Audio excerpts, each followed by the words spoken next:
Cinema വിശേഷങ്ങൾക്കും ഗോസിപ്പുകൾക്കും ദാസനും വിജയനും. ഈ channel ഇപ്പോൾ തന്നെ സബ്സ്ക്രൈബ് ചെയ്യുക. മോഹൻലാലിൻ്റെ കരിയറിലെ ഏറ്റവും മികച്ച കഥാപാത്രങ്ങളിൽ ഒന്നായിരുന്നു മണിച്ചിത്രത്താഴിലെ സണ്ണി. രൂപത്തിലും സംസാരത്തിലും ശരീരഭാഷയിൽ പോലും മോഹൻലാൽ പൂർണ്ണമായി സണ്ണിയായി മാറിയപ്പോൾ ആ കഥാപാത്രത്തെ പ്രേക്ഷകർ നെഞ്ചിലേറ്റി. എന്നാൽ സണ്ണിയെ അവതരിപ്പിക്കാൻ സംവിധായകൻ ഫാസിലിൻ്റെ മനസ്സിൽ ആദ്യമുണ്ടായിരുന്നത് മമ്മൂട്ടിയായിരുന്നത്രേ.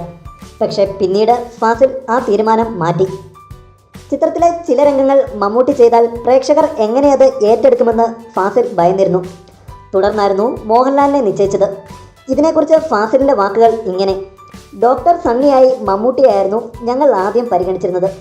സ്വയം വിഡ്ഢിയാകുന്ന കുറേയേറെ സന്ദർഭങ്ങൾ ആ കഥാപാത്രത്തിന് കെട്ടിയാടാനുള്ളതുകൊണ്ട് മമ്മൂട്ടി ചെയ്താൽ പ്രേക്ഷകർ അത് എത്രമാത്രം സ്വീകരിക്കുമെന്നൊരു പേടി ഞങ്ങൾക്കുണ്ടായിരുന്നു.